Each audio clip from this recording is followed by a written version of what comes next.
Wujud manusia yang kalian mampu mengintervensi gerakan kita berkorban kalian. Angkatan jawabkan tangan kiri kalian. Hidup mahasiswa!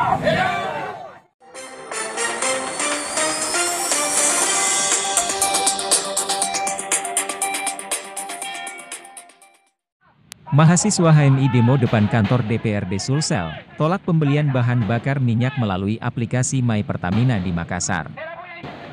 Puluhan mahasiswa dari Himpunan Mahasiswa Islam, HMI, Koordinator Komisariat, Korkom, Perintis Cabang Makassar berunjuk rasa menolak kebijakan pembelian bahan bakar minyak, BBM, melalui aplikasi My Pertamina di depan kantor DPRD Sulawesi Selatan, Kota Makassar, 15 Juli 2022. Aksi penolakan My Pertamina di Kota Makassar itu diwarnai pembakaran ban bekas dan memblokade jalan dengan menyandera sebuah truk tangki solar.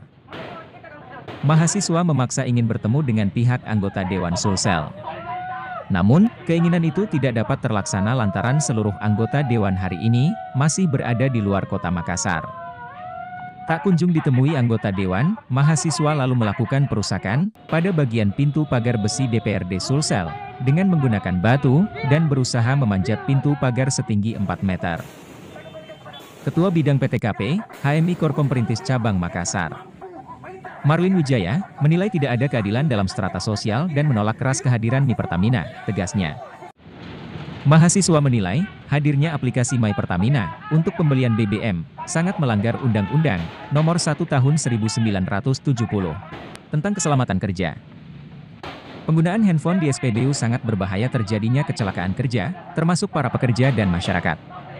Bahkan, pembelian bensin melalui aplikasi juga sangat menyulitkan masyarakat, tegasnya. Aksi unjuk rasa penolakan mahasiswa pun berakhir meski tanpa bertemu anggota Dewan Sulsel. Namun, mereka mengancam akan kembali berunjuk rasa dengan membawa massa yang lebih besar. Demikian, kami wartakan dari Makassar, melaporkan.